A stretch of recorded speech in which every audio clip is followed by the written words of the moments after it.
What's poppin', people? It's Dante. Today I'm going to give my travel advice. So I spend a lot of time traveling. I'm a photographer, an adventurer, an explorer at heart, right? I love travel. Firstly, pack light, right? The best camera is the one that's always on you. The Ricoh GR3, GR3X, they seem to be the best because they fit right in your pocket. In terms of backpacks, the Peak Design 45 liter is my best friend. I take it everywhere with me. Everything fits in a backpack. You want to pack light, everything in a backpack, right? I like to bring an iPad to cull through photos, and I enjoy the Packing Cube system where you can store unlimited clothes, it seems, you know, but realistically you just want a good black shirt, black t-shirt, black shoes, black shorts, black pants. Just keep it simple when it comes to clothes. You don't need to pack that much. Just keep it all in a backpack, keep it black, and keep it simple. Consider the clothing. You know, you don't want to look like a tourist with those floral shirts and things, right? And like, oh, I'm here for vacation, guys. When you're doing photography, exploring, yeah, simple is better. Minimalist approach. Yeah, and then in terms of like logistics, you know, don't plan too much. A lot of people when they travel, they plan, oh, I want to go here, there, this, that, boom, bang, boom. Just go with the flow. Every time I've traveled, I just go with the flow. You want to go without preconceived notions of what you will find, and to just go with the flow, follow your intuition, follow your nose, and look, let the chips fall as they may. When you travel, don't overpack, don't overplan, don't do these things because it'll actually make you more miserable, honestly. To just wake up and to just explore on your own and to do your own thing is a much more wise approach, seriously. And so how long should you travel for, right? This is up to the person subjectively, obviously, but I believe that anywhere between 2 to 4 weeks is critical, right? I think a month. You should stay for a month. If you really want to get to know a city and you're traveling really far away, it's best to actually stay for 1 month where you can get the feel for a place and take your time and to go slow and to do various activities and have a different experience. But it seems that at least 2 weeks, right? I think that's the bare minimum. But if you can go for a month, definitely do that. And so then where, right? Where to travel? There's so many places, right? I mean, if you're interested in a place, I say just go. But for myself and my preference, I like the more far away, interesting locations. My favorite location that I've traveled to was in Mumbai, India, right? A lot of people say the Mecca for street photography is New York. No, the Mecca for street photography is Mumbai. This place is crazy. There's so much to do, so much to see, diversity of scenes and different people, various places to be. A lot of these locations, they feel unreal. And I'm telling you, if you go in the month of March when there's Holi celebration, you'll have a blast. Check out my street photography POV series from Mumbai to see some behind the scenes of how I operated there. Incredible. Can't recommend Mumbai, India enough. There's also locations that I've been to most recently, like Hanoi, Vietnam. So if you're looking for a trip on a budget, this is the place to go, right? Hanoi, Vietnam, extremely affordable trip and an enriching experience. I suggest staying along Hom Kiem Lake and to walk around that lake every morning and to have, you know, the beautiful and delicious pho, the beef pho, and their amazing coffee. I feel as though I fell in love with coffee in Vietnam. And in Hanoi, Vietnam, yeah, you'll find yourself with this sort of like peace amongst the chaos, right? And so my two favorite locations actually recently were Hanoi and Mumbai. And then where to stay, right? When you travel to these locations, where should you stay? Should you stay in an Airbnb? Should you stay in a hostel? Should you go to a hotel? I highly suggest to stay in a hotel, right? Get a single room hotel and just stay in a nice hotel where you can trust the bag being left in the room. You got a key and a place to sleep. Trust me, just go with hotels, less headaches, less complications. I like to use booking.com. It's always done me well. I've always used Booking, look at the map, zoom out, look at the different prices on the map, different locations on the map, pick one that suits you.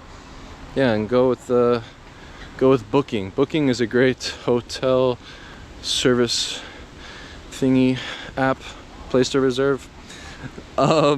So yeah, no, definitely, yeah, stay in a hotel.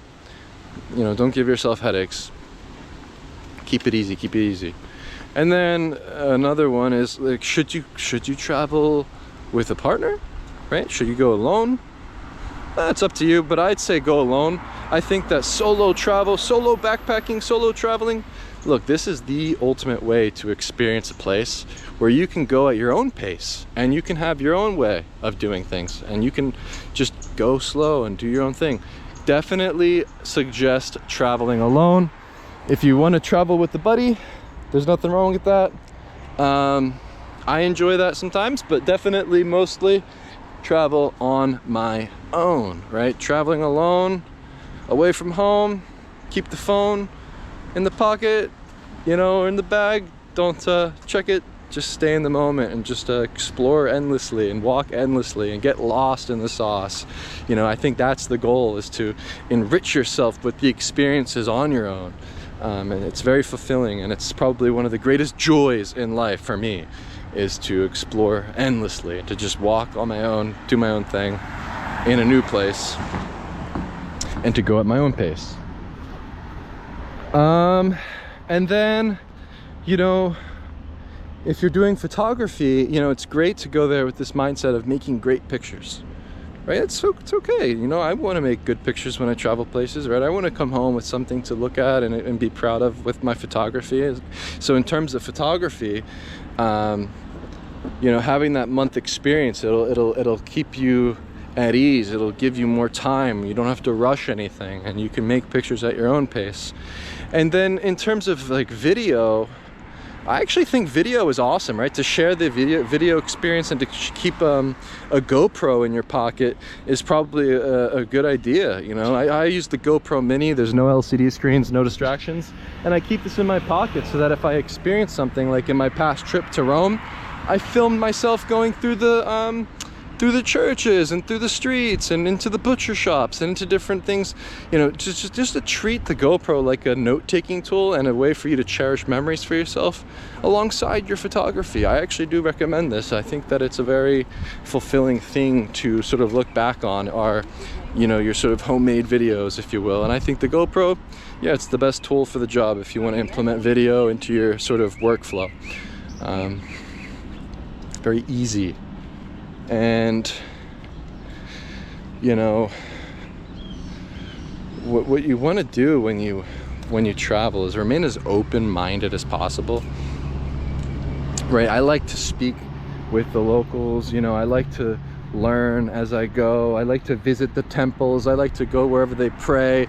You know, I've spent some time traveling the road from Jerusalem to Jericho, and I spent 2 to 3 weeks sleeping on the floor of a mosque, learning all about Islam and how to pray, and, you know, spending time with a imam and having this sort of brotherhood experience that was really enlightening for myself and really something I cherish to this day, right? I've spent time volunteering in the north in Haifa on a kibbutz, right? Working with farmers and working with gardeners and cows, meeting people from all over the world there. I photographed on the front lines between Israel and Palestine conflict, right? I've been in the heat of battle in Kalandia and Jericho.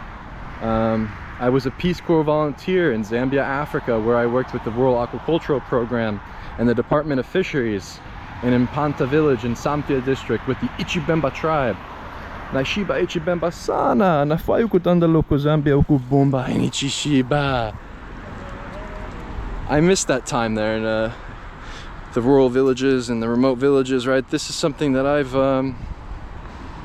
held near and dear to my heart to this day, where I've learned a lot on the road. And, you know, one of the things I've learned on my time traveling in Africa, right? Get in a proper taxi car. You know, these roads are bumpy. You know, I've had experiences where I had to hitchhike in the back of a truck and then in a bus, and then this drunk driver popped his tire and the tire was on fire and I had to pull over and the police came and then I have to get, oh God, the amount of headaches you can get with transportation. If anything, the idea is to avoid them. Avoid any transportation. When you get to a place, right? The biggest key takeaway here actually in terms of transportation I can give, don't spend any time in cars. You want to set yourself up in a place where you can walk everywhere. With Mumbai, India, you're gonna get in these little tuk-tuk, little like three-wheeled like taxi cars. That's fine, right? You're gonna have to use those to get around or take the train and things because it's such a big city, right? But you can still walk around and find things. Hanoi, Vietnam, you never have to get into a taxi. I like getting on the back of the motorcycle sometimes just because they were fun. But really, Hanoi is a place where you can just walk. And you want to set yourself up in this position, right? Even when I was in Rome, it was very rare that I used the subway. I would just walk everywhere.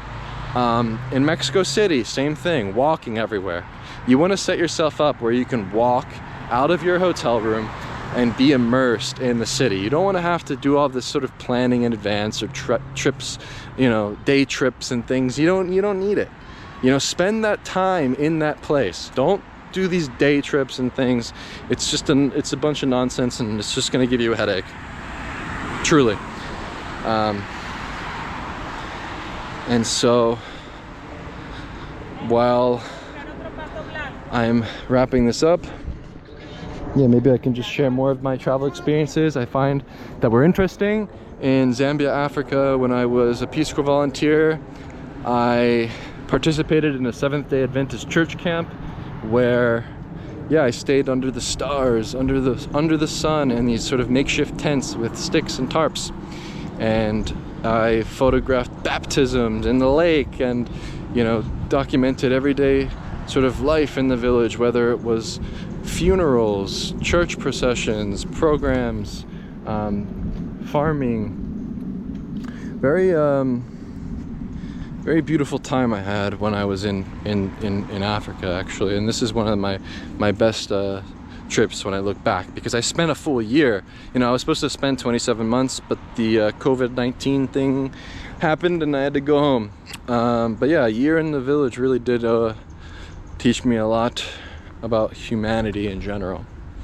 You know, where I would witness in the morning the family unit and how they come together, whether it was the mother coming home with sticks on her head and babies on her back, or the father building homes and churches, and the boys sort of making bricks for the father to use, and the girls in the family sweeping the floors, preparing the food, right? And going out and to pick berries and to bring home the bush fruit that I loved eating in the mornings with my host family there. You know, you do get this sort of experience unlike anything when you travel, right? Thinking of my time in Mumbai, how diverse and enriching the experience was when I was in the ancient fishing village, Worli, during Holi celebration at night, in the morning. Whether it was my time walking around Bandra, right? And drinking tea and coffee, being invited into the homes throughout all of the places I've traveled to, whether I was on the side of the mountains in Ethiopia, being led into someone's home to drink coffee and have this sort of experience where the mother made me coffee without even going to a coffee shop, right? In Jericho, same thing. All throughout Israel and Palestine, I've had these experiences of, you know, having coffee, going to the mosque, praying, being invited into the homes to eat the local food, and to have this sort of community and experience where, yeah, I could photograph weddings, I could make pictures with ease and have this access to the open world through the medium of photography. You can enrich your life where the camera is the passport. It's the excuse for you to go out there and to experience the world. And I'll give one last secret. The secret sauce and a way for you to make yourself as immersed as possible, like how to get yourself into these situations as a photographer, right? This is a big question, actually, because you know, it might seem intimidating. You know, you're going into someone's space, you're a foreigner, you know, these people don't know you. How do you get to know them as a photographer? What can you do? What gift can a photographer give the photography itself? Bring an Instax camera, pick up a Fujifilm, cheap plastic Fujifilm, doesn't matter which one it is. I recently, on my trip to Hanoi, Vietnam, appreciated the Mini Evo, which is super compact, sort of digital hybrid one. It was kind of cool, more expensive, but get any Instax camera with the Mini Instax, the cheapest one, the Mini Instax film. Bring a couple rolls of Instax film, put them in a camera bag, bring yourself a sling bag, right? Get a little sling bag, keep a Polaroid in a sling bag. And when you meet people and you find this beauty or this beautiful scene that you want to photograph, make Polaroids. Give the people a picture. This will get you access to anything you can imagine on the streets. The secret is give the gift of photography. It's the least you can do. When you go to these places, bring a Polaroid, bring an Instax camera, give a print right there. And you will come home with photos, memories, and experiences unlike anything you will ever have or imagine. Follow your intuition. No preconceived notions. Go with the flow and go slow.